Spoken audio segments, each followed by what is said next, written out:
Meet 87-year-old Paula Levin. Levin's had a difficult life. She survived a heart attack in her 60s, breast cancer in her 70s, and most notably, she survived the Holocaust as a child. Levin, who's Jewish, was 14 years old and living in Poland when the war broke out. I had a wonderful childhood. I would say privileged childhood. But then all of a sudden, everything stopped, so. Levin's experiences could be added to a large database and summarized statistically, quantitatively. For example, each year 365,000 women suffer a heart attack, 227,000 are diagnosed with breast cancer, and it's estimated that only 5,000 Jewish teenagers in Poland, out of 1 million, survived the Holocaust. But for Dr. John Creswell, an applied research methodologist at the University of Nebraska, neither life nor research is simply about numbers. There's stories to tell, and qualitative research focuses on such detail. Qualitative research now in the United States is becoming more and more accepted as a way of doing research. Quantitative gives us a large general surface picture.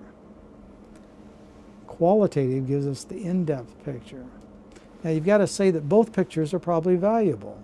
During the war, Levin's father was separated from his family and eventually killed, but he had obtained false identities for his wife and child, and he persuaded a non-Jewish family in the community to introduce them to others as Christians. We had lots of Polish friends, and I used to go to church with them, and I used to go, I knew how to play that role.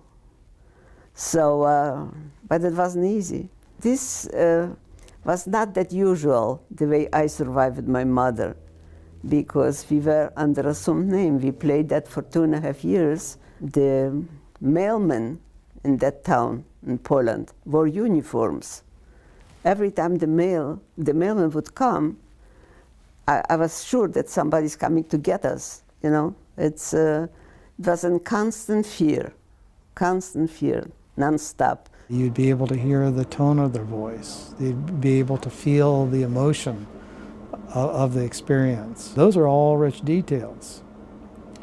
You'd never get that in quantitative research. Studying Holocaust survivors and other very small populations present challenges. Small sample sizes are definitely something pushing people towards more qualitative means of gathering data. Research used to be just advancing our knowledge or testing our theories.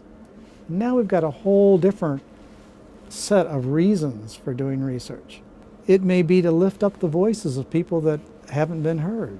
That may be just as important, to have their voice heard, as advanced knowledge. We asked Creswell to watch a portion of an interview Levin did with the Shoah Foundation in 1996, and to suggest how a qualitative researcher might compare these two interviews, done 16 years apart.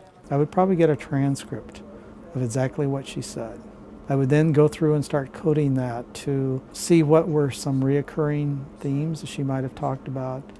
My mother didn't like anything being handed to her, she just wanted to be independent more. She was very strong and very life smart, because she always used to say she lived through the First World War.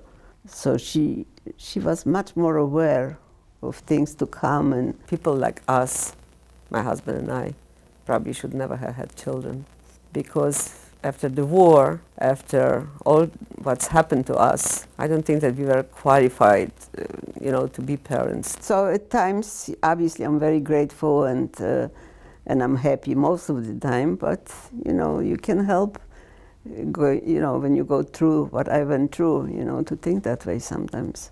They had 2 children, each of whom became a psychotherapist, and 4 grandchildren, each of whom was very close to their grandparents. Levin has been widowed since 1995. And in 2001, Levin returned to her hometown in Poland for the first time since the war, and had an emotional reunion with the daughter from the family that had helped her to live as a Christian.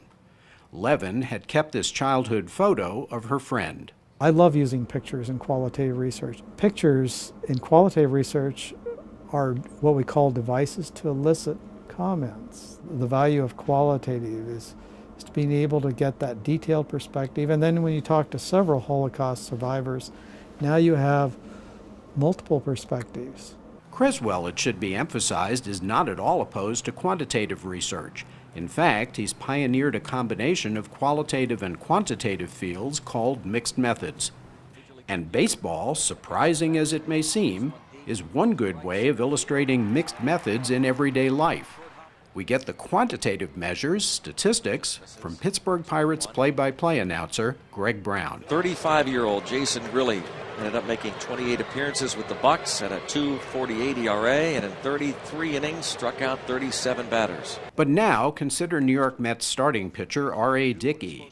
He's 38 years old. He salvaged his career by learning to throw a knuckleball, and midway through the 2012 season, he was the only Major League starting pitcher regularly throwing it. Pirate color analyst and former pitcher Steve Blass gives some qualitative input. People ask, why don't more pitchers use it? Because it's not that easy a pitch to master, both in making it do what it's supposed to do and then throwing it for strikes if you do make it dance. Why did they put two commentators in that booth telling those different stories? Obviously, one story by itself would not give you the entire picture. See the fingernails in the ball, and you'll see the ball coming in, and that looks a lot straighter than it was. Sports has been doing mixed methods for years, and now research has just caught up. I've always argued that the best researchers in our world are those that have a pretty large toolkit of approaches for understanding problems. And the strategies in the toolbox are being used widely, everywhere from healthcare to social sciences to education settings. And the belief is that mixed methods approaches will become dominant in the years to come.